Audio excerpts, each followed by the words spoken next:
I wanted to ask you something because who better to ask than than the brother of the guy who started it all? Okay, how old were you, or if you can recall, when you first met Danger from Brownside Group? Yeah, this was I want to say, I think I was 7 years old when I met Danger. Um, I met her over in Riverside. In Riverside, my brother Fayo, rest in peace. He was in the seventh grade, I think, when he met Danger in Riverside. This was after we moved from LA to the IE. From IE, from San Bernardino, when we moved to Riverside, and that's when we bought a house there. My brother bought my mom a house right there, and we started going to school there. So I remember my brother bringing a Danger home one time, and like I said, he during that time they started the Brown. Brother was in the works starting the Brownside, and he brought Danger one time. He said he knows how to rap. It's a crazy story how he met Danger. You know what I mean? How my brother met Danger. But just know that my brother was getting jumped a lot in that school because he was from LA.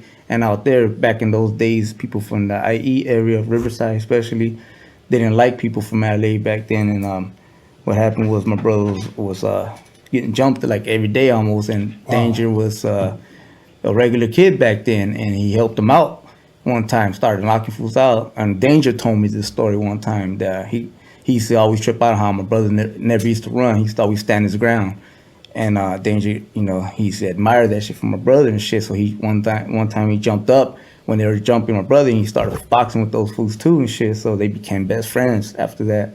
So I met him around that time. He was in the seventh grade. I was like 7 years old. And after my brother passed away, Fayo, years later, Danger took his place. When we moved to Huntington Park, that's when Danger, my brother brought Danger because he wanted Danger. Danger was a fuck up. He was a gangbanger, knucklehead ass fuck up. So my brother kind of pulled him away because he was like, I want this fool to be that rapper fool from the Brownside. You know what I mean? And if I don't pull this fool away from the IE, because we have a clique out there in San Bernardino, that's where these knucklehead ass fools are from. And these fools were straight fucking running in the muck over there, all over newspapers and all that shit. They were just murking fools left and right. Because, it's another story. But he brought Danger with us, and it kind of took my brother Fayo's place because he would tell Danger, look, while we get this Brownside shit jumping, I want you to live right here with my brothers and them. My mom, he bought another house in Huntington Park, and he made the garage into a room and a badass one with arcades and all that shit. And my brother, that was my mom's house, and Danger used to live there with her. He was like our brother. Yeah. So it's crazy because right there in Huntington Park, he was that dude that. And I remember this one time when I was in the seventh grade, I was already trying to dress gangster and shit. And I remember some little gangster fools jumped out the bus when I got out of school. I was walking, going home, and then these little fools of knuckleheads hitting everybody up, banging on everybody, boom, boom, boom, boom. And I seen them, I'm like, oh shit. So I already knew they were going to bang on me. And I wasn't, I was a kid. And they rushed me, like, where you from? Where you from? And then I was like, what do you mean where I'm from? I was a little kid. I was kind of scared. I ain't gonna lie, because I was two big fools and a little ass fool. But I wasn't banging at all. I was just a little kid trying to fucking be a gangster and shit.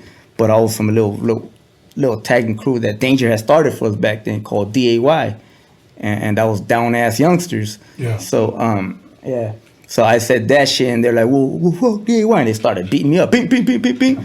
So I ran home, and I told Danger I just got beat up, and Danger was knocked out. And this is a memory I'll never forget because I remember that's how I knew Danger was just there for me and my brother, my little brother. I told him I just got jumped. I was mad. I had a little swollen eye. He like, what? He jumped up. He was asleep. He had a Glock, I think. Clicked it back. Where they at? Well, all right, let's roll. We ran over there. He threw on the chuck with no shirt on and shit. He ran over with the Glock. We ran to the corner. They were gone. So I remember, damn, they forgot my back. You know what I mean? Yeah. I was a little ass kid, but I remember he was knocked out, snoring in the back, out. Because he used to smoke a lot of chronic and shit. And when I told him that, he jumped up. Like, what? Who? What the fuck? Where they at? He jumped up real quick, got his gun, clicked it back. We ran over there. And I remember that shit I always remember about that shit. That's how much love Danger had for us. Or he was like my brother and shit, Yeah, I met him young, man. He became part of our family because when my brother passed away, he took his place, And then when it was time for him to go to the studio with Tokes, they'll take off, Yeah. But then he'll drop him back off. And back to the same old shit. We'll be in the block He started the clique we have in HP right now, right, Lubo? Yeah. And we used to be in the block right there, and he used to be right there, the biggest one, tallest one and shit. And we're all little kids. He used to fuck with us, man. It was like fucking 20 of us, little ass kids and shit. He'd be like, "Where's that fool Wimpy at? He didn't come out. Check court tomorrow for that fool. He ain't kicking it." And we used to check court him, you know, because it was just a game for him, but for us, it was like a school. Right. You know what I mean? And we used to fuck around. It was a cool time. Okay. Dangerous. Yeah. You know what? Out of respect, it almost even bothers me to even ask this, but I want to ask for the public's sake. Where were you when you found out that he had a disease? Like, how did you find out? I remember I was there in Huntington Park, and he had already fucking left. He wasn't there living with us no more. It was barely, I want to say maybe 3 months later.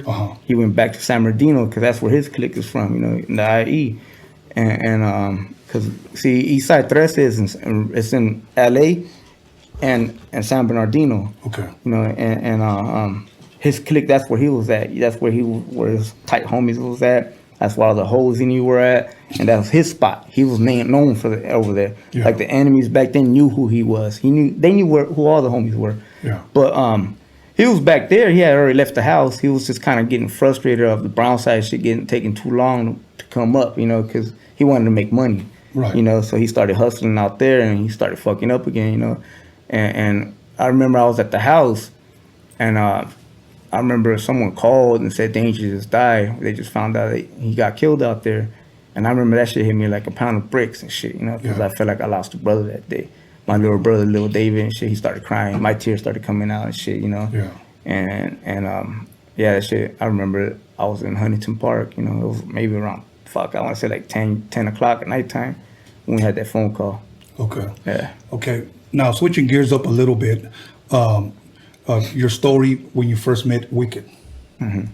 You know, can you share that with us? How old were you at the time when you met him? Wicked, I think I was, because he came Wicked came afterwards when they were already getting the Brownside shit going. But since we kept losing people that was supposed to be part of the Brownside, my brother wanted to bring in more people, you know. And he came in, and when we were in Riverside, I was like in the 8th grade when he came in. I was in the 8th grade. And I remember him pulling up, and I remember at my mom's house, my brother used to always have lowriders. He had a gang of cars. You know?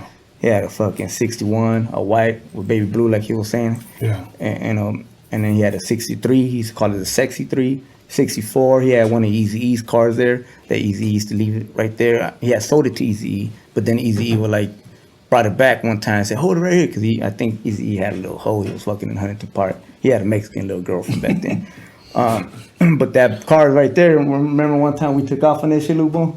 Yeah, we took off around the block in Eazy-E's car and shit. I used to always jump on my brother's lowriders and shit and hit switches. But anyways, yeah, and then afterwards he was like, "Who the fuck fucked up my bumper?" Because I used to hit the switches, but didn't know to lift the back up. So when I used to lift it up, man, to fuck the back up. So he was like, "Oh shit." Yeah, so I was like, "Fuck." I used to always. And it's important that you share these stories because let's be honest, who else can share these type of stories? No, yeah.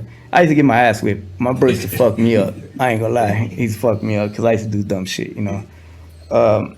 Yeah, I met Wicked. I remember him pulling up. I think it was him and one of his homies, if I'm not mistaken. But I remember my homies were deep right there. They were deep. A lot of homies from SB were right there, and in Huntington Park. And I remember he pulled up, and all the homies, "Who the fuck is that?"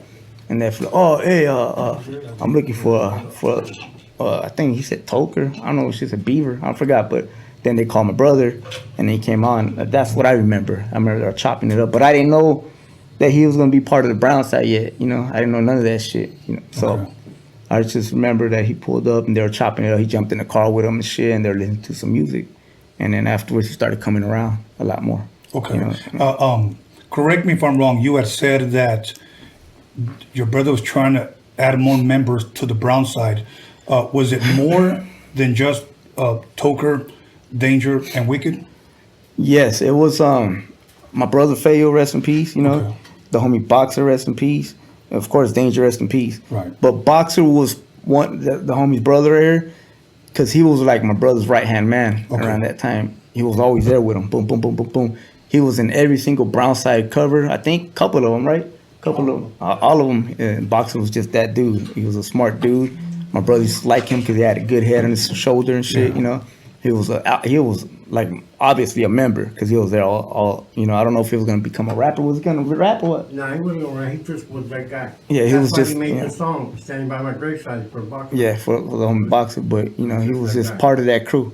Brownside, I used to have a jacket on or a shirt and shit, but and then I'm thinking, I'm not sure, but I'm thinking that's probably why he probably wanted more people in, or one of my sisters that had met Wicked and told him, I got this guy that knows how to rap, you know, and my brother's just that type of dude that if my sister or somebody from the family say, I know this guy, he'll try to help him out. I don't know if that's the reason why. I don't know if because the members were getting short, people were getting locked up or dying, don't know. But all I know is that's when I met Wicked, you know, and he's a good rapper. Yeah. You know, he's got a good voice and he Yeah. flows, and that's the homie right there, you know? Yeah. And I got a lot of respect for that guy.